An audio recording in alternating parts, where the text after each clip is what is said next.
Capítulo 12. O cérebro. Uma estação transmissora e receptora de pensamentos. O 12º passo em direção à riqueza. Há mais de 20 anos, o autor, em um trabalho realizado com os doutores Alexander Graham Bell e Elmer R. Gates, observou que o cérebro humano é uma estação que transmite e recebe vibrações de pensamentos. Através do éter, de forma semelhante à empregada pelo princípio de transmissões radiofônicas, o cérebro de qualquer ser humano é capaz de captar vibrações de pensamento emitidas por outros cérebros. Compare o que foi dito no parágrafo anterior com a descrição da imaginação criativa feita no capítulo sobre imaginação. A imaginação criativa é o, abre aspas, aparelho receptor, fecha aspas, que recebe pensamentos emitidos pelo cérebro de outra pessoa. É o agente responsável pela comunicação entre a mente consciente ou racional e as 4 fontes capazes de produzir estímulos ao pensamento.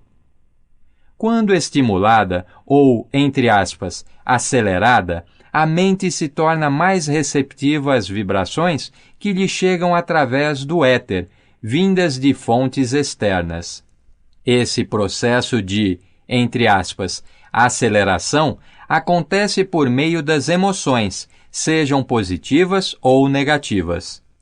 Apenas as vibrações, os pensamentos, de altíssima intensidade são captadas e transportadas pelo éter, de um cérebro para o outro.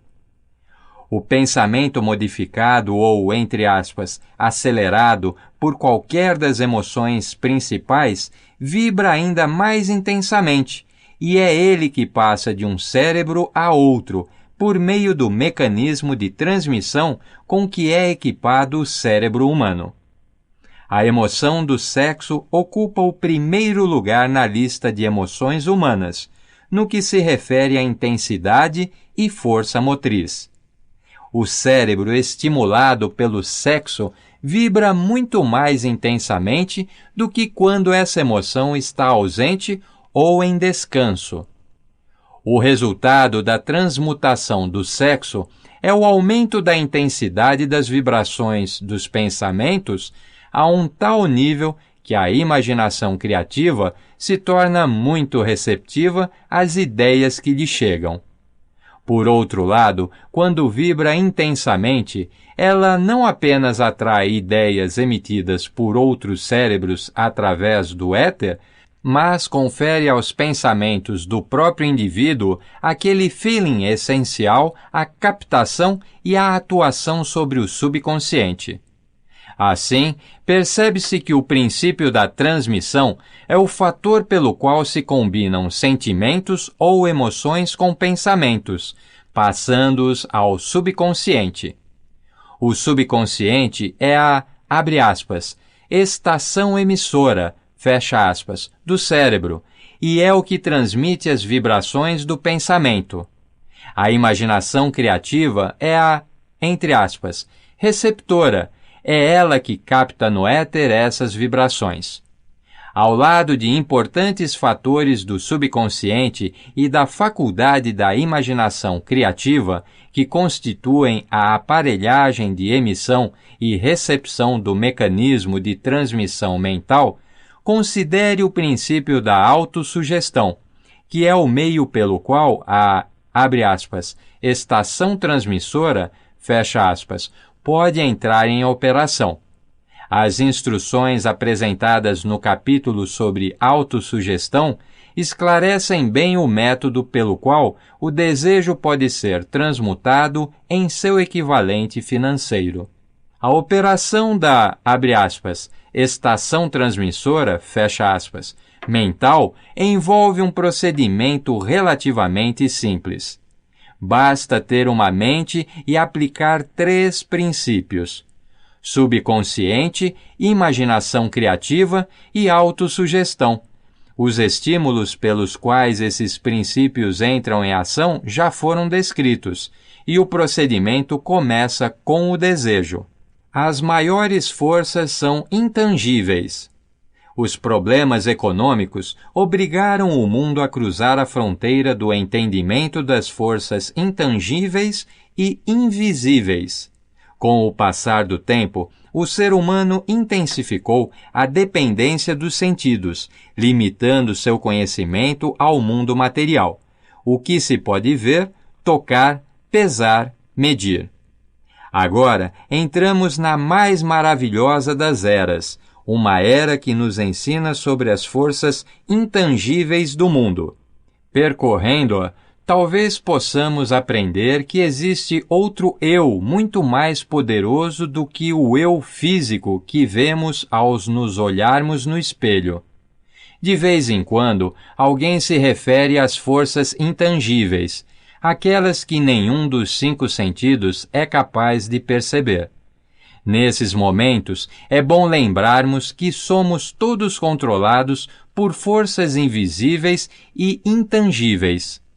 A humanidade não tem o poder de enfrentar ou controlar a força intangível contida nas ondas do mar. O ser humano não tem a capacidade de entender, e muito menos de controlar, a força da gravidade, que mantém a Terra suspensa no ar e nos impede de cair dela. O homem está completamente vulnerável diante da força intangível da tempestade de trovões, assim como fica indefeso na presença da eletricidade, que nem mesmo sabe o que é, de onde vem e para que serve. Ainda falta muito, porém, para acabar com a ignorância do ser humano acerca do invisível e do intocável.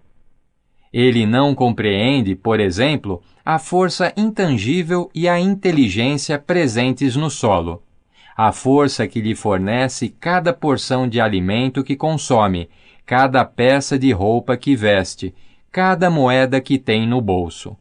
A dramática história do cérebro. O ser humano, com toda a sua alardeada cultura e informação, pouco ou nada sabe da força intangível do pensamento, a maior de todas.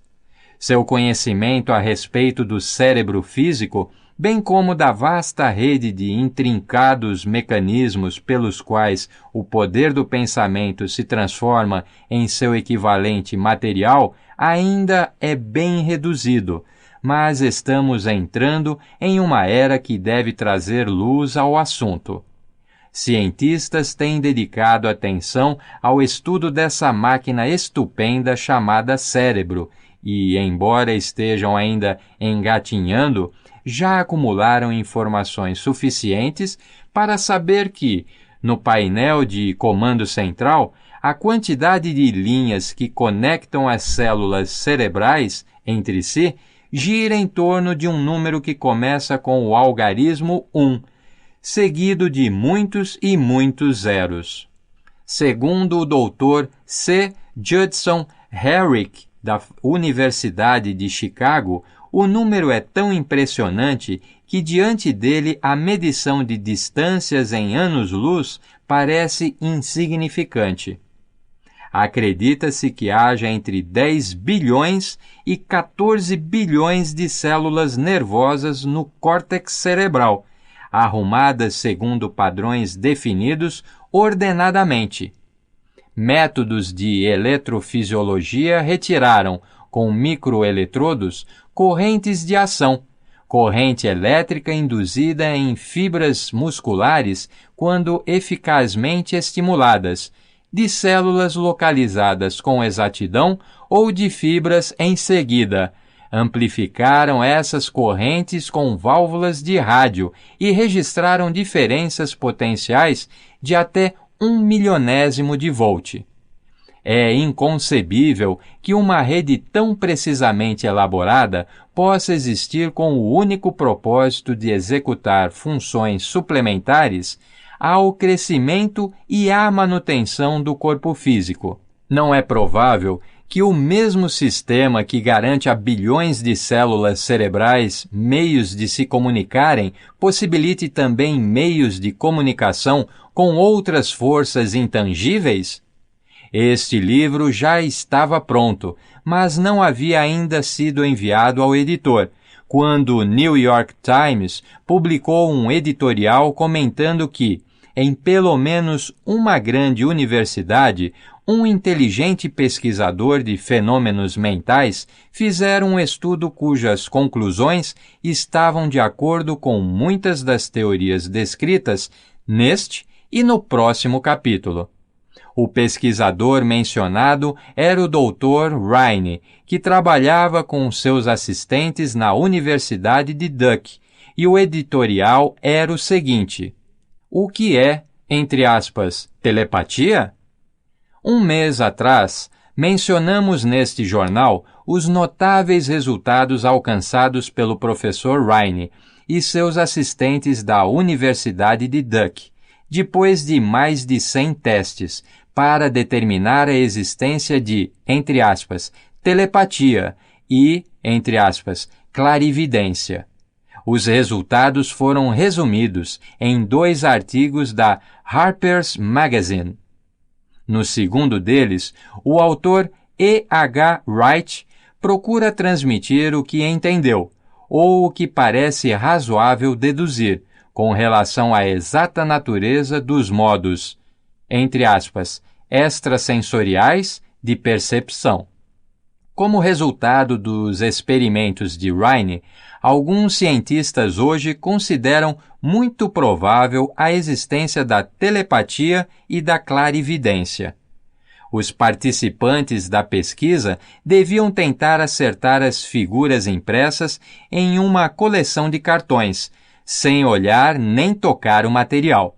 Um grupo de homens e mulheres acertou com tanta frequência que, abre aspas, havia menos de uma chance em muitos milhões de que o tivessem feito por sorte ou acidente.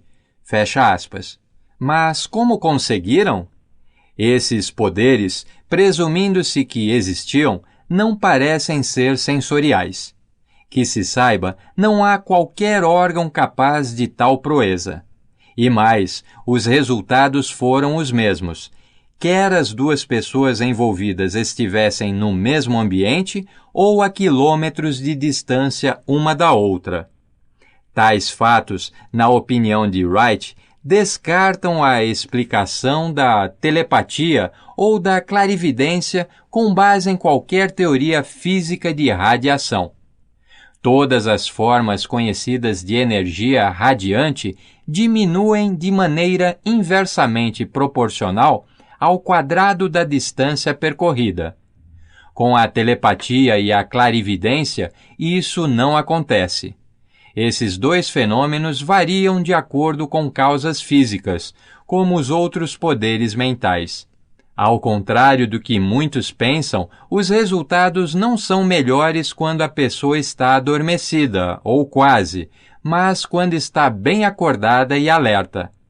Rhine descobriu ainda que narcóticos reduzem a percepção, enquanto estimulantes a ampliam. Ao que parece, um bom resultado depende também da vontade que o indivíduo tem de acertar. Uma conclusão a que Rhine chega com certa confiança é que a telepatia e a clarividência são um mesmo dom, isto é, a faculdade que, entre aspas, vê uma carta virada para baixo parece ser exatamente a mesma que, entre aspas, lê um pensamento em outra mente. Existem vários motivos para se acreditar nisso. Pelo menos até agora, por exemplo, todas as pessoas que apresentaram o dom da telepatia também tinham, mais ou menos com a mesma intensidade, o dom da clarividência. Distância, cortinas, paredes, nada parece afetar os resultados. Wright vai adiante em suas conclusões, ao intuir que outras experiências extrasensoriais, como sonhos proféticos, premonições de desastres e outras da mesma espécie, façam parte da mesma faculdade. O leitor não é obrigado a aceitar tais conclusões, mas os indícios reunidos por Wright são impressionantes. Em vista dos estudos do Dr. Rhine sobre as condições sob as quais a mente responde ao que ele chama de modos, entre aspas, extrasensoriais, de percepção, devo acrescentar que, trabalhando com meus assistentes, descobrimos as condições que julgamos ideais para a estimulação da mente, de modo que o sexto sentido, descrito no próximo capítulo, seja utilizado de maneira prática. As condições a que me refiro provêm de uma sólida aliança profissional que fiz com 2 participantes da minha equipe. Por meio de experimentação e prática, descobrimos como estimular a mente, aplicando o princípio que veremos no próximo capítulo, aliado aos, abre aspas, conselheiros invisíveis, fecha aspas, de modo a fundir nossas mentes em uma, encontrando soluções para vários problemas pessoais trazidos por clientes meus. O procedimento é muito simples. Nós nos reunimos em volta de uma mesa, expomos claramente o problema e o discutimos. Cada um apresenta suas ideias a respeito. O que há de estranho nesse método de estimulação da mente é o fato de ele estabelecer a comunicação entre os participantes e fontes de saber desconhecidas, definitivamente alheias à experiência de cada um. Se você entendeu os princípios descritos no capítulo sobre a mente mestra, certamente reconheceu o procedimento da mesa redonda, aqui mencionado como uma aplicação prática da mente. Esse método de estimulação da mente, em que 3 pessoas se reúnem e discutem harmoniosamente determinados assuntos, ilustra a forma mais simples e prática de utilizar a mente mestra. Qualquer pessoa interessada nesta filosofia pode empregar a famosa fórmula de Carnegie, brevemente descrita na introdução. Basta adotar e seguir um plano similar. Caso essas palavras não tenham qualquer significado para você, marque esta página e leia-a novamente quando chegar ao fim do livro.